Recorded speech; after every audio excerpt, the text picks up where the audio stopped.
bersama teman saya ini prosesnya apa Pak Dedi? Angrukti pusaka, merawat pusaka. Jadi geng ini baru merawat pusaka, ada beberapa pusaka di sini.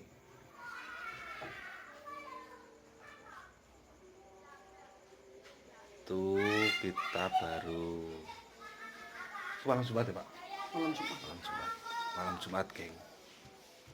Jadi nanti kita akan mengulik sebagian keris dari teman saya.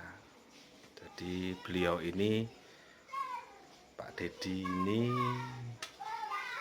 basic seorang pengajar pendidik dan dia banyak koleksi tosan aji atau keris yang diperoleh dari pemaharan sebuah pusaka. Oke, dengan beberapa tombak di sini guys. Beberapa tombak.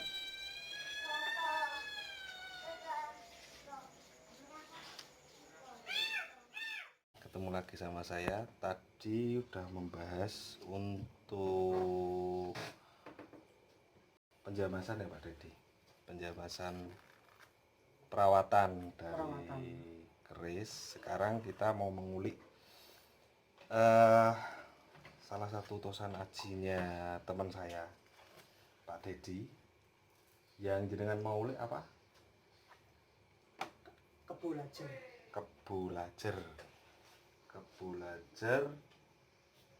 itu tangguhnya mana Pak Dedi? Bismillahirrahmanirrahim. Ini keris yang saya pegang ini adalah keris yang dapurnya Kebulajer. Keris Kebulajer itu suatu keris dengan rincian pijetan, hanya pijetan saja, tetapi memiliki gandik yang tinggi. Beda dengan brojol. Kalau keris brojol hanya pijetan saja, gandiknya gandik biasa. Nah, kalau model simpel ya berarti Pak brojol Dedi ya? itu keris brojol itu ada. Saya punya brojol tadi, gimana brojol? Ini kebulajer. Jadi dengan gandik seperti ini. Pamoripun napa? Pamornya itu bisa dikatakan masuk waswutah, tapi juga bisa masuk ke pedaringan kebak. Waswutah. Ya. Ya. Nanti akan saya bahas mengenai Pamor. waswutah dan pedaringan kebak. Jadi alhamdulillah saya punya Kebulajer itu saya punya dua. Yang ini estimasi tangguh Cirebon dan yang ini estimasi tangguh Pajajaran. Tangguh Pajajaran. Niki nggih sami pamore. Pedaringan kebak, tapi itu lebih lengkap. Ya. Oh, pamornya ada Raja Gundolonya, guys. Oh, ini bapak ini lewat api ya, Pak? Dilarangke tapi Pak api.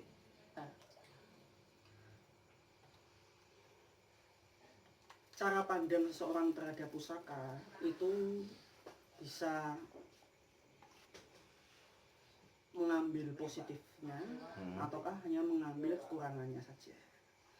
Kalau kita mau mengambil sisi positifnya, tentu ada nilai-nilai hal-hal yang bisa digali dari sebuah pusaka. Kalau orang melihat keris ini, ya paling orang akan mengatakan bahwa ini adalah pamor waswutah atau pedaringan kebak.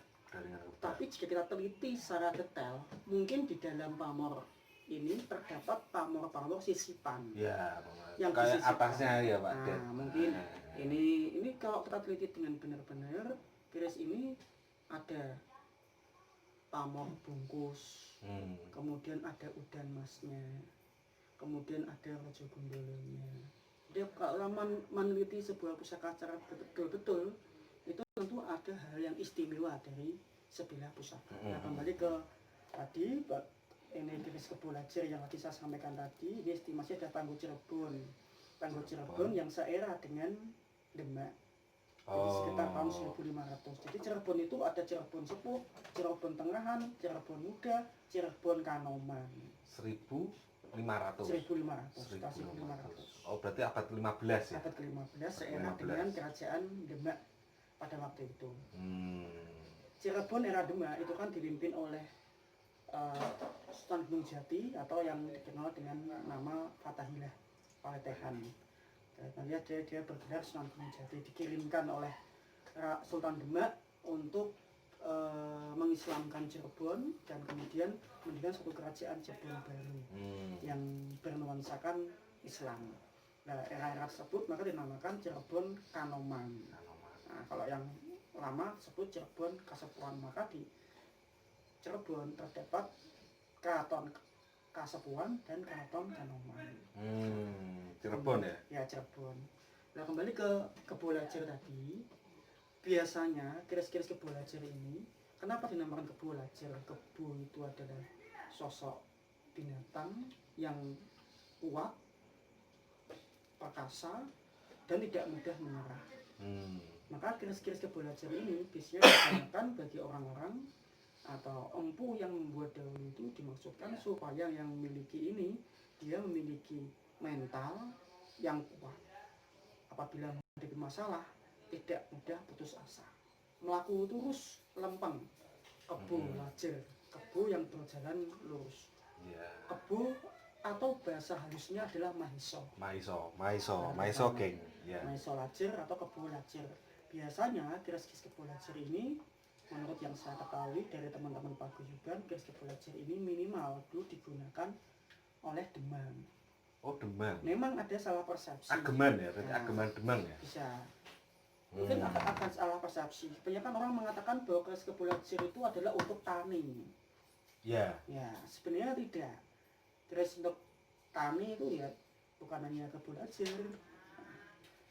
Oh iya, asumsi di masyarakat. Yang jadi yang sering mendengar Kebolajer itu untuk petani. Oke. Ini Mas Uci. Jadi ini keris Kebolajer. Nah, ini geng, ada tamu Dayo.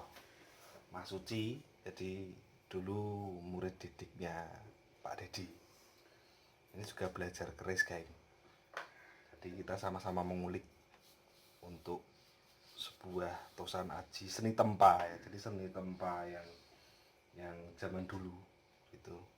Pak Dedi monggo. Ciri-ciri keris barat, keris Jawa Barat itu yang saya ketahui pamornya mengambang, jadi kurang pandes. Itu ciri-ciri keris dari daerah Jawa Barat. Jawa Barat itu ya bisa masuk Pajajaran, kemudian Segaluh, kemudian Cirebon itu masih masuk di era-era Jawa Barat. Ada 3 perbedaan wilayah Jawa Barat, Jawa Timur, dan Jawa Tengah. Kalau Jawa Barat itu biasanya terkesan gagah. Jadi berarti kayak ya, apa jenenge iki? Di Jawa Barat, Jawa Timur sing seberang iki apa? Madura. Hampir mirip ya? Ya mungkin ya. Karena kalau Madura itu lama eranya. Oh, lebih lama. Madura itu eranya lama. Mulai dari Madura tua. Jadi waktu Singosari sudah ada Madura. Waktu era Kediri sudah ada Madura. Sekarang Madura itu masih ada. Pembuatan keris itu masih ada. Dan banyak di sana sekarang juga. Nah, kalau keris Jawa Timur itu kebanyakan kerisnya itu wingit. Jadi ketok gimana sakral. Wingitnya dari bilahnya. Contoh Majapahit ya, Mas. Majapahit itu kan yang kerajaan yang ada di daerah Trowulan, Jawa Timur. Maka keris-keris Majapahit itu biasanya pun wingit-wingit. Contoh keris Majapahit, ada saya punya keris Majapahit tadi. Di mana keris Majapahit? Iki sing Kebolajer eranya Pajajaran. Ini Pajajaran dengan Pajajaran apa nih gandiknya kok kelihatan tinggi ya, lebih tinggi ya. Iya, itu ciri-ciri keris Kebo. Maiso. Maiso ya. Kalau sama Cirebon perbedaannya kelihatannya beda lebar bawahnya ya, Ah, lebih besar ya. ah, untuk membedakan antara keris Pajajaran dengan Cirebon itu biasanya dilihat dari jenis besinya. Oh. Jenis besinya, besi yang Pajajaran begini, besi yang Cirebon itu bagaimana, itu jelas ada perbedaannya. ada perbedaannya ya. Itu. Kemudian dari rinciannya juga bisa. Pajajaran itu kan lebih tua daripada Cirebon. Ya, Nah, ya. keris Pajajaran itu disebut keris era sepuh. Kalau Majapahit, Demak, Pajang disebut era Madya sepuh. Pajajaran era sepuh, Mojopahit Madya sepuh. Nah, maka di era Pajajaran itu kebanyakan bisa dikatakan bahwa gonjonya itu 1 uwung datar atau 2 batok mengkurep. Oh, sabit rontal gitu ya, Sabit sabit rontal. maksudnya Madya sepuh. Madya sepuh. Nah, silakan diperhatikan antara situ. Nah, itu kan gonjonya kan Sabit mendekati rontal. uwung. Iya. Uwung, hampir datar. Iya, ini geng. Hampir datar. Oke. Atau bisa dikatakan itu bahkan batok mengkurep. Batok mengkurep dilihat dari depannya turun, belakangnya turun. Kalau sabit rontal ini itu yang namanya depannya gonjo. biasa, bawahnya melengkung ke bawah, belakangnya melengkung ke bawah. Seperti ini. Itu masih tergolong batok mengkurep. Beda dengan yang ini. Yang ini lebih lebih datar ya. Lebih turun ke bawah. Lebih melengkung ya. Oke. Dan bilangnya bawahnya lebih, gonjolnya lebih panjang ini ya. Ya, Cirebon ya, Cirebon ya. Ya, karena ya mungkin itu dulu itu juga panjang mungkin kan karena korosi, faktor ratusan usia. tahun, usia. Jadi malah sepuh ini ki nggih. Oh iya, jauh sekali antara Pajajaran dengan Cirebon. Dan pamornya hampir mirip ya. Iya, karena ciri-ciri barat itu pamornya mengambang. Nah, era Pajajaran itu kan mulai suram setelah peristiwa perang Bubat, perang antara Majapahit dengan Pajajaran. Jadi ceritane para ahli dulu yang saya dengar dari paguyuban itu, negeri Majapahit itu sudah sampai senusantara dikuasai, bahkan Thailand sudah masuk dalam wilayah Majapahit. Tetapi justru ada satu kerajaan di Jawa yang tidak bisa ditaklukkan oleh Majapahit, yaitu kerajaan Pasundan atau Pajajaran itu Pasundan.